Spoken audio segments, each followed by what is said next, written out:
real conversations, and some hard truths. Gangs, drugs, and guns. Giving a voice to those willing to sacrifice.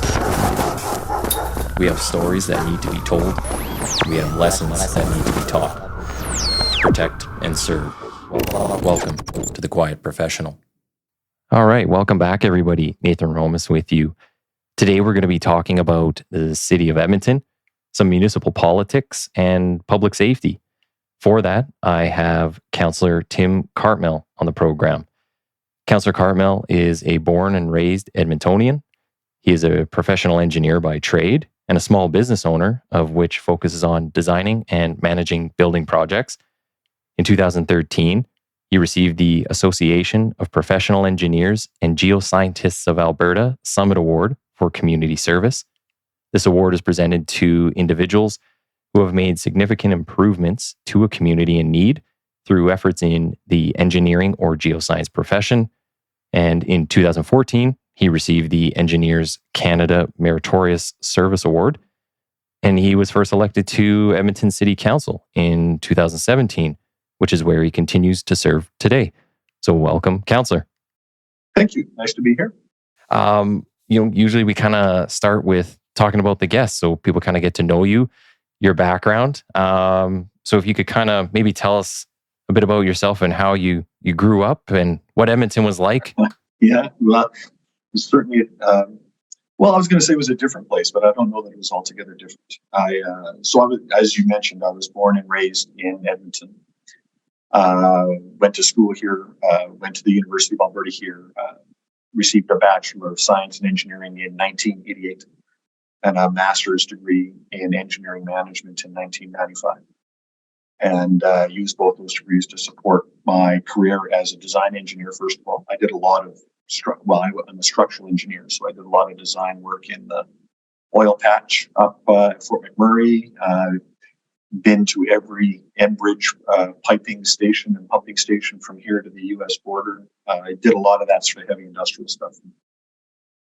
In about 1998, I started my own firm and have been self-employed, but taking on employment gigs from time to time since then. So I've always kind of bounced back and forth between those two worlds.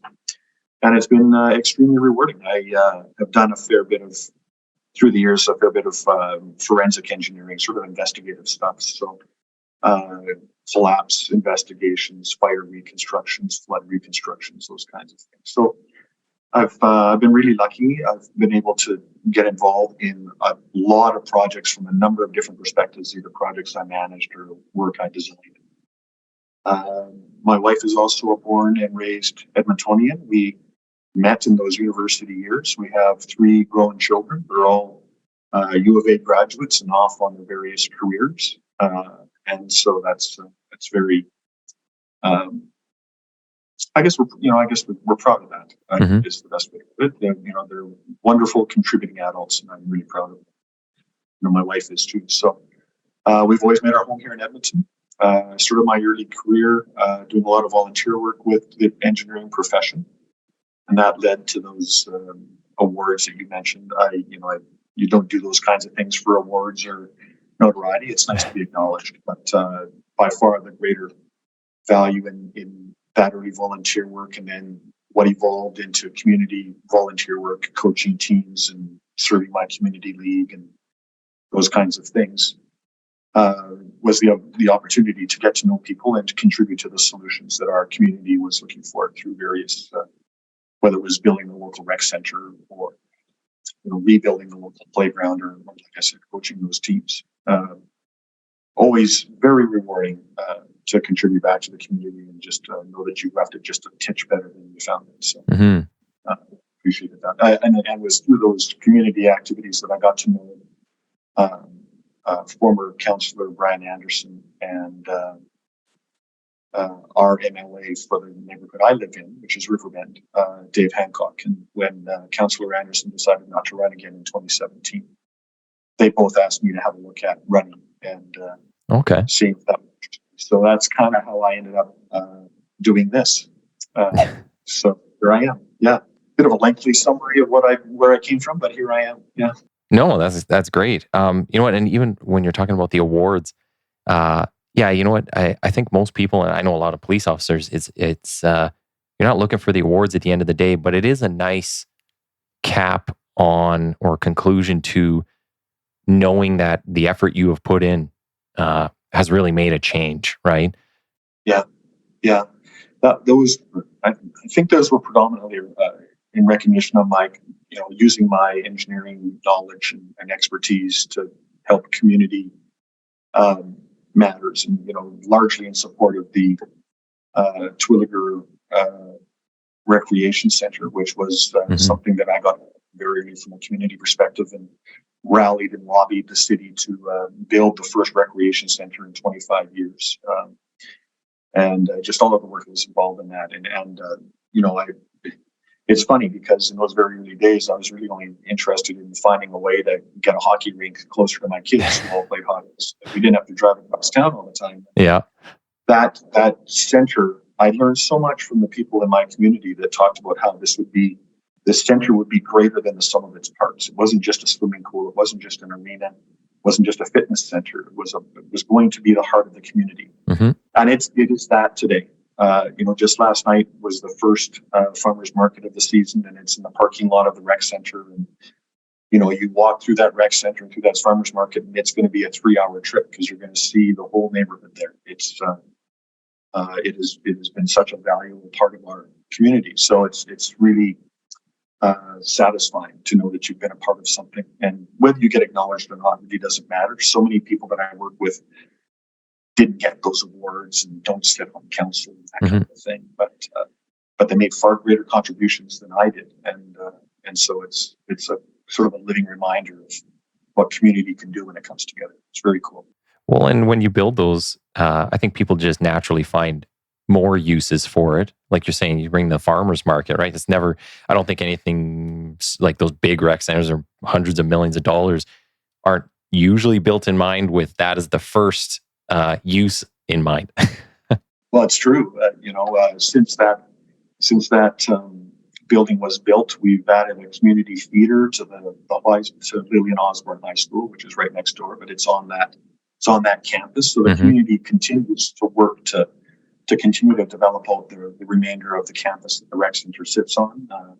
In the future, and hopefully in the not too distant future, there'll be a new library building adjacent. I'm hoping to use some of that space for some affordable housing work. And there's a potential for an artificial turf field on one corner of that campus. So cool. Still lots to do, and I'm thrilled to be able to support those things from this seat. It's not my seat; it's the community seat. I'm just sitting in it right now. Mm-hmm. And so we further not just the development of that rec center facility and surrounding land, but repeat that experience and that investment in that community building function, in other neighborhoods that I have the privilege of representing is really the goal. Well, one thing I was wondering too is so when you kind of move into the municipal politics, can you talk a little bit about what it's like running for a ward? Because I know, especially in Edmonton, it's kind of all over the map when you see the numbers of people that run in certain wards. So some of them are like 15 people, some are 6. So can you talk a bit about your ward, what it was like going through the process initially in 2017, and maybe if, the next time you ran, was it any different experience? Yeah. My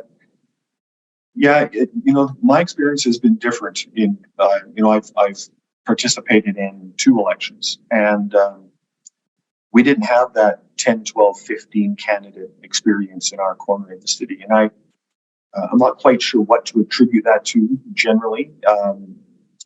Perhaps, Councillor Anderson served for 19 years and won 6 elections. And so perhaps there is he hit all the marks in terms of supporting his community and being involved, being available, being knowledgeable, having the answers that would come up at the community meeting or what have you. He's just a fine example of a very participatory and representative councillor. And perhaps the neighborhood just knew that responsibility was taken care of, and there wasn't necessarily Mm-hmm. a 10 or 12 or 15 people that sought to make it better or to replace the councillor because the councillor was doing a fine job. So there might be something to that. I don't really know. In the first election I participated in, there was there was another fellow that had done a lot of similar work in community building and that kind of a thing, and he was quite well known. There was a local realtor who had name recognition and had some political affiliations. And then there was a young man, very gregarious and charming young man that I think wanted to get his name out there. And then a fifth person that was kind of late to the party and not as widely known, but a very thoughtful young man. So we had, I think anybody kind of looking at the field probably saw that there was, at least 3 pretty strong candidates when you're talking about a political election, and maybe that persuaded some not to bother. Yeah. So in any event, I was lucky enough to win that first election. In the second election, I only had one opponent. And I would like to think that for the most part, people were again happy with my work and how I represented them. I didn't for a moment believe they agreed with my every utterance or vote or thought. But I felt like that the majority of people supported my approach to this work, and so I won a pretty healthy majority, which I'm very thankful for. But that comes with a heavy responsibility. It means that people have pretty high expectations of me. So I remind myself that every day that there's a lot of people counting on you, so you better show up for the work. So is it when it comes to the municipal side of things? Is it mostly just getting out there in person and talking to people? Yeah. It's largely name recognition. And I think that cuts both. I think, frankly, that's one of the reasons we have 10, 12, 15 candidates, because, your name doesn't go on a sign with a party on it that tells people to some degree what your belief system is or what your platform is, or, what you're heading, right? Whereas, how many times have you had this conversation with your friends? Are you voting for the leader or are you voting for the local candidate? Mm-hmm. And I think in some instances the local candidate just doesn't matter. You put any name on the sign. If you're voting UPC or if you're voting NDP, not much is going to, for some people, not much is going to change. But for other people, if they don't have a heavy party affiliation, then they're talking about the person perhaps. But the field is pretty closed, right? It's only closed to the parties that are involved. At the city level, it's not. It's open to any person that has lived in the city for 6 months and is 18 years old. So it makes for a wider field. I do think, though, that because of that, particularly in an open election, if you're going to win, there is no shortcut to getting in front of as many people as you can. Yeah. You need to hit critical mass of people that know what you stand for and see that as what they want at the city council table. A sign isn't enough. Party isn't enough. You know what I mean? There's nothing that says, okay, so who's this Tim guy? There's no party behind him saying this is what we do. It's just me, right? Well, and that's what I was thinking too. Was like we're looking at the provincial election that's this month, and I drive by all the signs on everyone's lawns and stuff, and I'm thinking like I've never seen that person ever anywhere. I don't know any of these people. Also, I like Rachel Notley or Danielle Smith, but for the most part, most of them, it's like, I don't know what they do. You're voting for the party. But that makes me think then that maybe municipal politics is a little less divisive, especially when you're in the running for a ward. Now, was it the last one where some people have a history? They've been in there for a while, so some people can kind of pick at those things. But for the most part, I want to say it appears on the surface less divisive, but maybe you can give us a bit of insight to what goes on behind the scenes. Well, yeah, that's an interesting question. So, because it's independent, because there's no parties involved, that means there's no whips involved either, right? You're not, there's no such thing as a confidence vote at city council, right? You don't force yourself into an election if something doesn't pass like you do at the party level, right? Yeah. So, There's nobody whipping you, nobody telling you how to vote, no leader saying this is what you're going to do. And so because of that, if there's a particular thing that you support or that you want, a motion you want to make, or a project you want to get funded or supported, then you need to go and build support for that. For that work or for that thing that you're trying to get approval for, which means you have to build relationships with all of or at least a healthy majority of the other councillors that serve. Sometimes you can see sort of blocks or cohorts set up, and I think we're seeing a bit of that on this council, to be perfectly frank. There was certainly a little bit of that on last council. Sometimes it's familiarity. You've built a relationship with somebody over the years, and so you know what they're about, and whereas you might not with somebody new.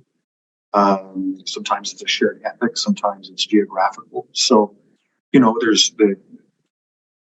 is certainly different. You do have to go and build a coalition and build support. So it just takes it takes a different ethic or a different approach to winning the day. Yeah. It's not just enough to have the most seats. You gotta have the most support for a particular thing, and that can ebb and flow, right? You talk about 15 things on an agenda, and you might be very, very firmly aligned with several people on the first item, and very much not on the next item. So there's a weirdness where you have to kind of let it go, item to item, and try to judge these things on the merits. So.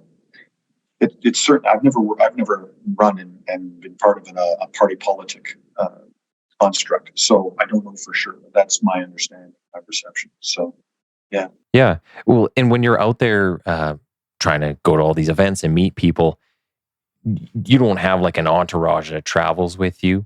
I imagine it's mostly you because you're within the city. Yeah, so my office. I'm in my office now at City Hall. This is the only office I'm provided. So, but I represent a rather suburban ward. Like the closest point to City Hall in the ward I represent is the south end of the Quesnel Bridge. Mm-hmm. And I represent people that live all the way down on Highway 19 in what used to be the County of Leduc. So when I'm trying to meet people one-on-one, or when constituents are trying to get some face time with me at a community event or at a reception or at a town hall that I host or those kinds of things, I'm trying to do as much as I can to bring that stuff to the community, because the community just does not have the capacity to get downtown to City Hall on a regular basis. Yeah. It's too hard. But I am, so that means I'm on my own, right? Sometimes I have a staff. Very, very rarely I'll have one of my staff with me, but they work 8 to 6 every day, so they're not necessarily there on the weekends or evenings.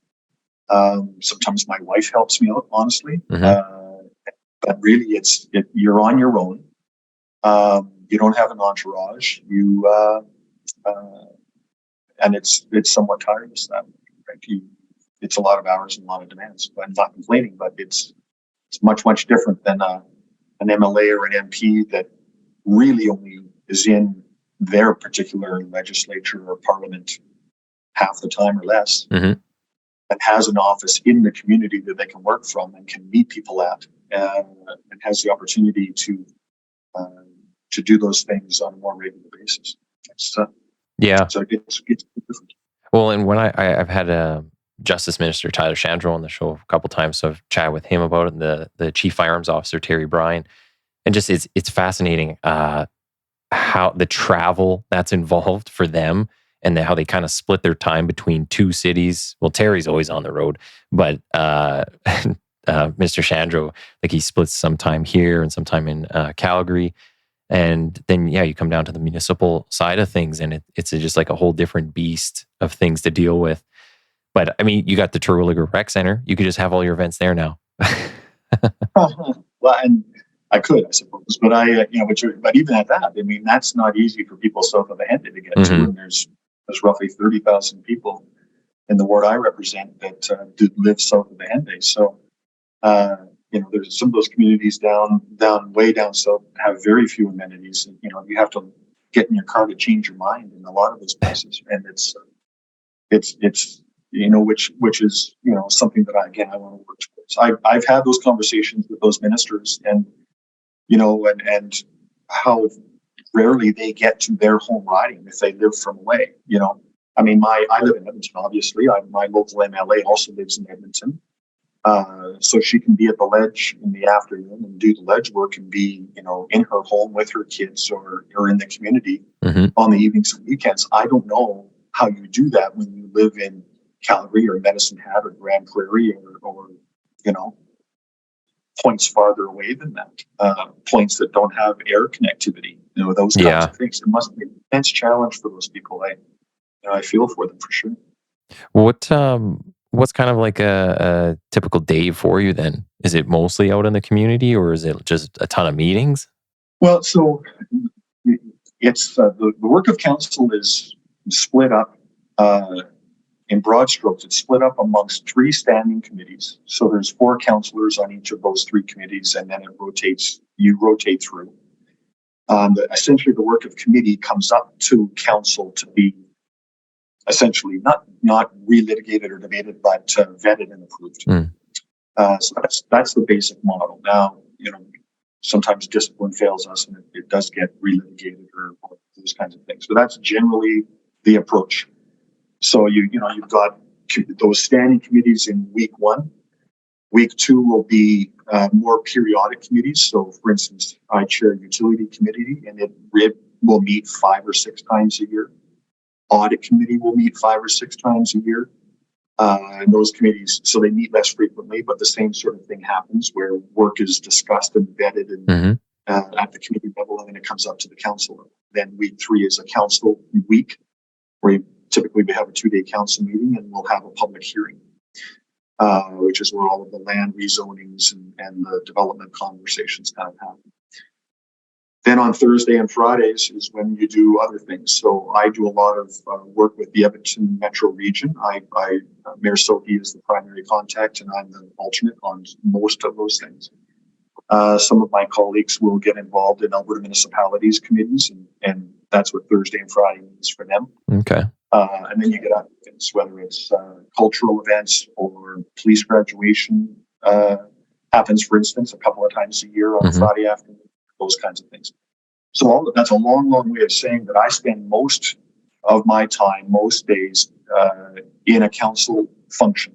When I do get a day that I don't have a lot queued up, then I spend that day in the community doing some things.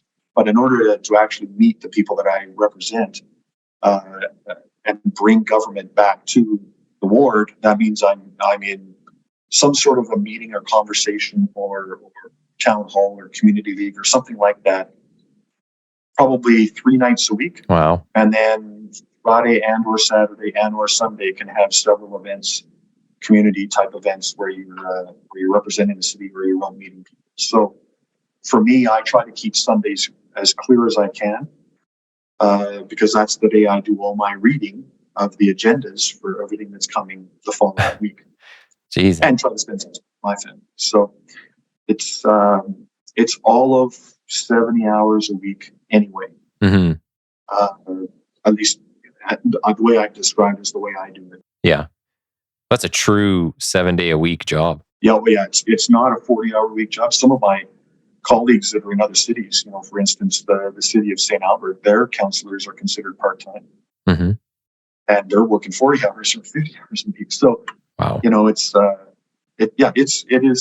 It is a 70-hour, 7-day-a-week job. We get a few weeks off in the summer, where essentially we don't have any meetings, and we get a few weeks off at Christmas, where we essentially don't have any meetings. Doesn't mean you're off. It just means you don't have to be in a council meeting for a while. Do you get bothered on your phone a whole lot? Or I shouldn't say bothered, but do you get a lot of messages and calls from people out in the community or city councilors? Or? Less now. Most of it is by email and through social media.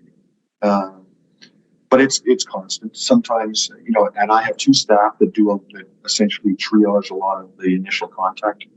So if it's my garbage got missed or the stop sign got hit, well, then they'll just push that to the appropriate person. But if it's somebody that wants to know how I voted or why I voted or what I think of something coming up, then that's for me to respond to. Okay. sometimes, sometimes it can be over 100 emails a day. Wow. In fact, frequently it can be over 100 emails a day. I'm usually, if I ever get everything answered and everything attended to, which sometimes will happen on a long weekend, right? You get to Monday morning, it's like, woo! I'm caught up. It doesn't last very long, but again, that's okay, right? I'm not a complaint. It's just people are engaged and they want to know what we're doing, and that's a good thing. Yeah, I mean, that's great. You want people to be engaged. Otherwise, I think you would have not much to do. But one of the things I was going to ask a little later on, but maybe since we're kind of talking about similar stuff right now, is all those surveys that go out on the City of Edmonton website. So I know there was the public spaces one recently about open air or open drug use, loitering, topics such as those. When people fill those out, do the results come to council, or how does it work? I guess essentially is what I'm trying to get at. Yeah. So the reason work sort of is done at committee is because anybody at all can come and register to speak and take 5 minutes to share their views with that committee. So that committee will have 4 councillors and the mayor as members. And usually for bigger topics or more wide-ranging and maybe important's not a great word, but more important things, many of the other councillors will participate in the committee meeting. So they don't have a vote. They do have the ability to listen in and ask questions and that kind of thing. So, and the reason we do that is to have that very organic, very grassroots conversation so that anybody and everybody can have that opportunity. So we'll get a report. What's happening with that particular, as an example, that particular set of bylaws is being reviewed by city administration to update them, identify gaps and overlaps, kind of bring them into sort of contemporary thinking, and then present them to committee for discussion and some debate, and allow members of the community to come and speak to them. And then the whole thing gets put up to council to vote on, to decide whether to pass a bylaw or tweak it and then pass it or send it back, any of those choices. Those surveys that are done are presented to us. Okay. As an attachment to the report that contains the revised bylaw and the interpretation and advice of city administration. So, long way of saying absolutely, yes, it does come, but it comes in context, right? It gets aggregated. Well, and who comes up with the surveys? Because some of the questions on it, I saw this one on the public places bylaws, and the questions kind of, I don't want to say we're out of touch, but I'm not sure how else to put it, but it basically was like, how much drug use is okay in public? A little bit, a medium amount, or a high amount? And all I thought was, where's the answer for none? Yeah. So who comes up with these questions? Well, so you touched upon a thing that does generate some frustration, absolutely. The surveys are compiled, designed, the questions are written by city administration. Those surveys do not come to council for vetting. The first time we see those surveys is the first time you see them. And it's when they're posted on the website or pumped out to those that have signed up to take the surveys, that kind of a thing.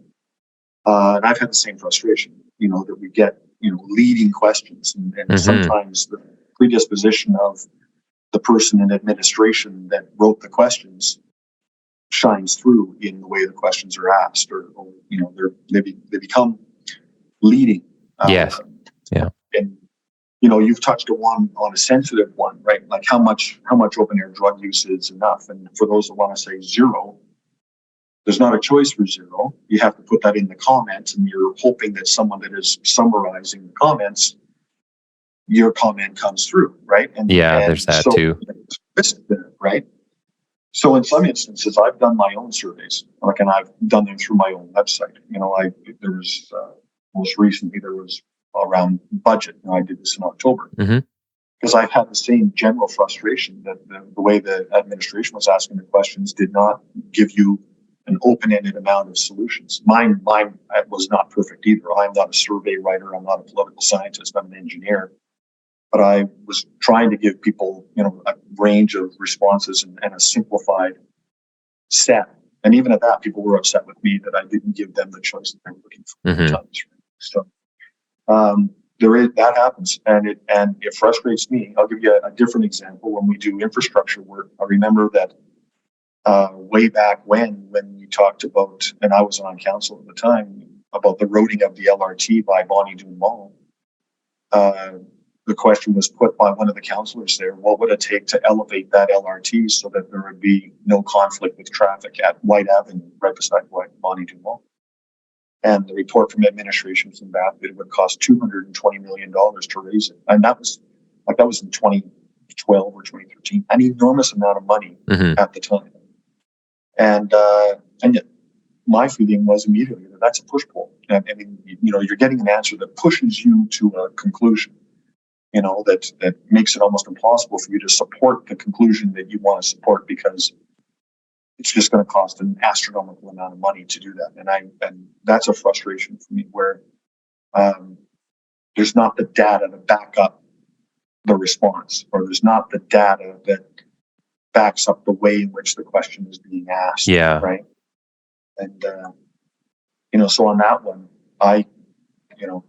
more to your point, I get a lot of people saying that we've got to stop, open air drug use. It is not okay. It is never okay. And, I think we need to listen to that response that comes, at least in my experience, from a majority of people, quite honestly, particularly when we're talking about, in the transit realm or in the pedways or in the public parks, right?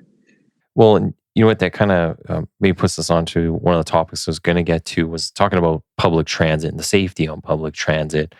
I was reading through your blogs, which I really like, and they're very critical. Like, I honestly didn't expect them to be so forward with, like, there's vomit on transit and there's drug use, and people can be unpredictable, and it creates this atmosphere of fear. So that was one thing I really appreciated about the blog, and I recommend to people, and I'll put the link up when I put the show up. It'll be in the description, link to the blogs. But kind of, what is your take on where transit is right now, and then some of the solutions that are coming out? Because we see there's so many ideas thrown out there, and I'm all for, like, hey, if this solution, let's try this for a bit. If this isn't working, we got to move to the next thing. But what's kind of the state of things as you see it right now? Well, so that's a very good question. So, and when I look at where transit ought to be, and I kind of start with that. So I go, like I said, I've lived in Edmonton my whole life, and the transit system has never been particularly good. And not to go too far down the rabbit hole, but I mean that is linked to a bus strike that happened in I think the very late 70s or early 80s, which sounds like a long time ago to you, I'm sure, but it essentially was the coldest winter in years, and transit went on strike, and the ridership went to half, and it never recovered. And that's revisionist history. But I remember as a teen, as a young adult, as a university student, transit was what you took when you had no other choice. Right? You were stuck on transit, and because the service was so poor, it did not provide a competitive advantage.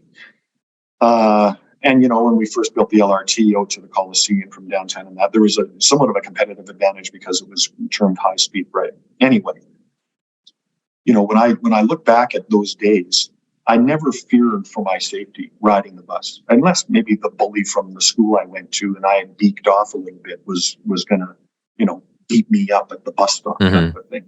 It's a pretty modest fear, right?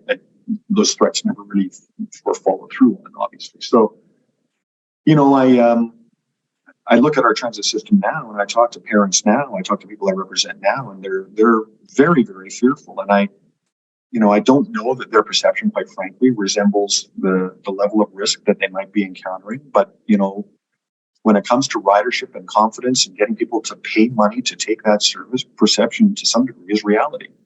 So we need to do some things to reassure people that when they are on the transit system, specifically on those spaces, to use it as a conveyance from one place to another, that they're going to be able to do it safely. And I don't think that most people have that confidence.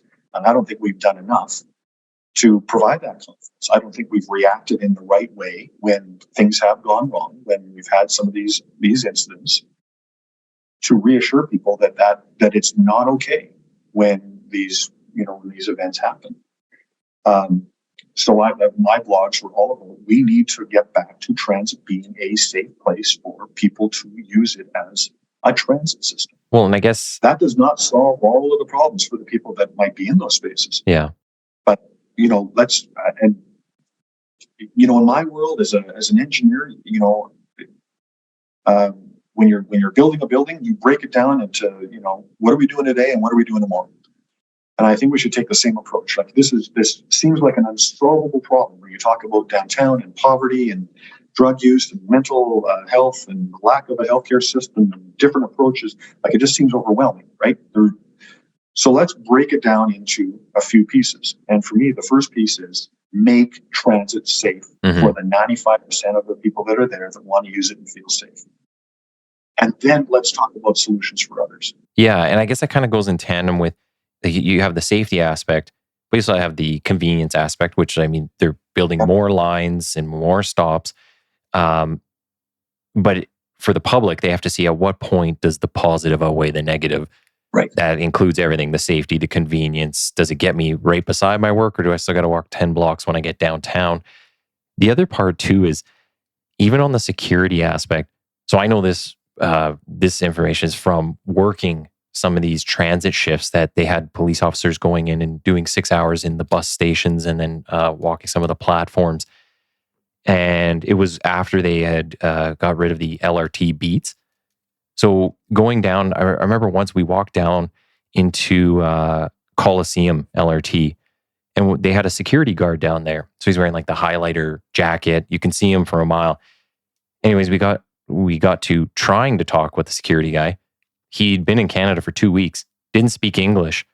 And it instantly, the first thing I thought was, how are you security? Like if you call 911, you can't even communicate with people. Yeah. And then we were running into issues of people, like the security guards are essentially an extra set of eyes. They're not going to go hands-on. They're not going to stop anybody from committing violence. They're an extra set of eyes. But sometimes the security guards were getting chased by these groups, by these gangs that were in there. So it's like, well, okay, that's not working. So do we need to go back to police being on the trains, which I know that's an idea that's out there right now. What are your thoughts around the police being on the trains and the buses in those areas? Well, I mean, essentially what you're saying is those security personnel are not effective. And I completely agree. I mean, really all they are is a set of eyes with a cell phone to call for help. Who's providing the help, right? And so we've got our own transit police officers, which, and up to a point a couple of months ago, perhaps maybe 3 months ago, time eludes me, but for a significant amount of time, the ethic was enforcement as an absolute last resort. So education and information. So if someone is openly using drugs or someone is clearly in distress, from a mental health perspective or might be in a place where they might harm themselves or others, we were essentially, our ethic for our employees was don't intervene from an enforcement perspective. And anecdotally, those officers then just didn't engage at all. Yeah. They knew that if they, and what were they going to do? Well, they were going to write a ticket because they're bylaw officers, right? So what really were they offering? And my understanding, and this is not universal, this is anecdotal, is that there's a lot of those people that were pretty demoralized. On the one hand, you're getting intimidated by the gang members that are, the bad guys that are in that space. So you can't help the people that truly need help. And you're not going to get supported by your administration if you actually do something that says, that enforces the rules or returns a level of accountability. You become demoralized, essentially. Oh, well, you're not changing it at all, right? Yeah. But you're watching it happen every day. So, and again, that is a generalization. I'm sure it's an overgeneralization. but I heard it a lot. So what we need is that beat cop back. We need beat cops on our trains and on our platforms and in our downtown. And we need them now. And that's a frustration of mine. I'll be quite clear. That's a frustration of mine with the police service. That this council has repeatedly said that. Yeah. And has put me back into those efforts. And we still don't see very much of it happening. So, there's sort of two things I think we need to do in transit. One is return the beat cops back, and the other is essentially fair enforcement, because fair enforcement can lead, and emphasis on enforcement, can lead to identifying those that are there for no particular good reason and essentially flush them out of the system. Well, and you give a good example in your blog about knowing a person who was a beat cop. Yeah. And I think there's a very big misconception out there that police instantly go to enforcement, or like that's the only thing they can do is enforcement. When I work with our gang team and we go out and we have tons of stakeholders that we talk to, all the venues, casinos, lounges, nightclubs, everything. And 99% of our job is talking to people, educating people. We don't want to spend an entire shift with one arrest and doing, 20 pages of paperwork, and it's a whole process to lodge them. Like, this is not what police look to do first and foremost. Most of it is talking to people, just get them resources or where they need to go, and just keep the peace at a bare minimum. So I think that's a huge misconception out there, and it's in a lot of the, I'll say, the narratives that are put out there in the media that get printed out there. So I think also that from a policing perspective, they're not looking to be the end all be all, like every single function that's out there. I mean, people signed up because they want to help in the community. They want to go after the real bad guys and enforce the criminal code. And that's kind of what they want to stick to. I think there's a lot of confusion too around what function do the police play in our society. So are we going to be everything to everyone?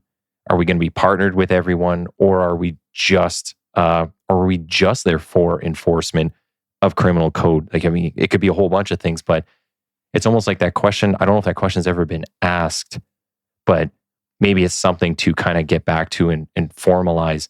Hey, right now in this year or in the next 5 years, this is what we want our police to do. These core functions.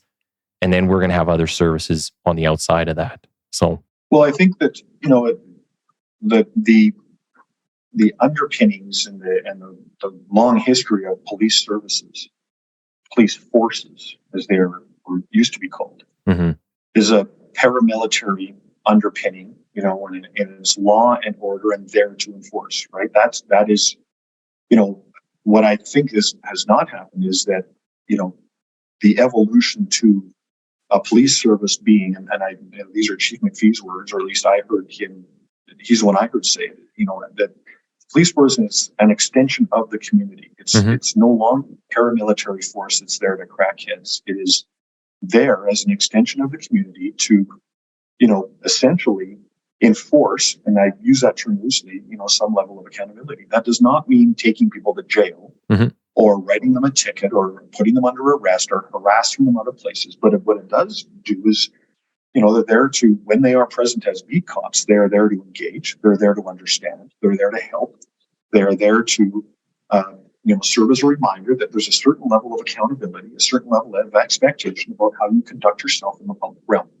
And like I said in my blog, defecating, urinating, vomiting, open drug use do not meet that standard. Yeah.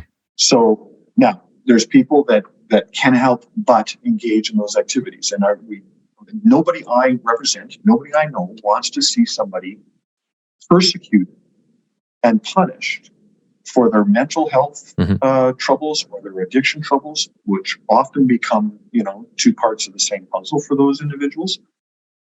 But they want to see help provided. And that's, that is the next step. To me, it's returning that level of expectation to the community. And I honestly believe that the vast majority of the people that we're talking about know that expectation exists. But they're going to get away with what they're going to get away with. So if we reestablish some sort of operating rules, and we use, a more community policing imperative to identify those that are really in need of assistance and support and help. And then the next thing is we have to make sure that we have a place and a system and a range, a spectrum of solutions, because this is not ever going to be one size fits all. Spectrum of solutions that those individuals that really need help and support and assistance will get it, will get what they need, in a caring and compassionate way. But I want to be really clear about this. I am not ever about persecution of persons because they have found themselves, for whatever reason, in a very unfortunate situation. But I am in favor of reminding people that just because you find yourself in a very unfortunate situation does not mean that you can lose all capacity and, carry yourself in a way that is a threat of violence to the people around you. That is not acceptable. And I think that, so on the first part of that, I think everyone would agree with you that we're not out there to, someone suffering from mental health that's homeless. We're not out there to throw them in jail. It's the latter part where I think the system now is basically turning everybody that I'll call is an offender into a victim. And we're forgetting the community that is harmed behind that. So when people are out there doing the drug sales, doing the violence, all of a sudden it's all about how did they become a victim, and they're let back out. And this gets into like a bigger discussion on bail reform, but I think that's kind of been lost. We've almost gone way too far with the pendulum to the one side where all the offenders are now the bad guys, and we forget the community that they're harming and the victims who called us in the first place. If that kind of makes sense. Well, I think we have de-emphasized the experiences of those that get harmed, those that own the businesses that have to replace their windows every couple of weeks, as an example, right? But I would also say that I don't know the proportions. I've heard statistics like, the vast majority of really awful activity can be attributed to something like, 150 individuals in Edmonton. Yeah. And we know who they are. And that's where we get into this conversation of, catch and release justice systems and bail reform, and those kinds of things. And there was examples were put out a few weeks ago about, some very violent crimes committed both in Calgary and Edmonton by people that were, prematurely released or perhaps unduly released, and, based on their criminal record. I don't know that, like those proportions. I don't know if it's 10% or 90%, but the police do. And if we have beat cops in those places, the police know who the truly harmful people are and who those that are really vulnerable are. Yeah. By being there every day. And so that's why we need to return to that ethic. It is not, again, it's not a dragnet. It's not a sweep. It's not arrest everybody in sight. Yeah. And it's to get away from that language that says, everybody is a victim, or that everybody is a criminal, or that, I think we've got a real mix of circumstances there. And virtually the only ones that are going to be able to, determine with assistance, who needs help and who needs punishment are going to be police officers that have spent time in that realm, not somebody rolling up in a car and making those judgments in a few seconds. Somebody who's on that platform every day and knows who populates that platform. Yeah, 100%. I agree. So kind of coming up to the end of our time here, I want to make sure you get a chance to tell people how to follow you or look into your whatever. You got to blog, you got a website, you're out there in the community. How do people find you? How do they follow you? Yeah, that's kind of you, Nathan. My blogs all sit on my website, which is timcartmell.ca. All one word, pretty easy to find. I'm also on Facebook and all the other social media platforms. You can usually find me just by searching Tim Cartmell or Councillor Cartmell, I suppose. But I would direct you to the website first if you're interested in reading those blogs or signing up for. I put out newsletters from time to time, and I also host, online town halls and things like that. And that is generally communicated through our website, through my website. So, Great. yeah. Great. Well, you know what? I want to say thanks for coming on. Hang on the line for 2 seconds. I'll say bye offline, but sure. We'll get you out of here so you get a little bit of a break before your next meeting. Thanks very much, and thanks for the opportunity. Really appreciate it. Great.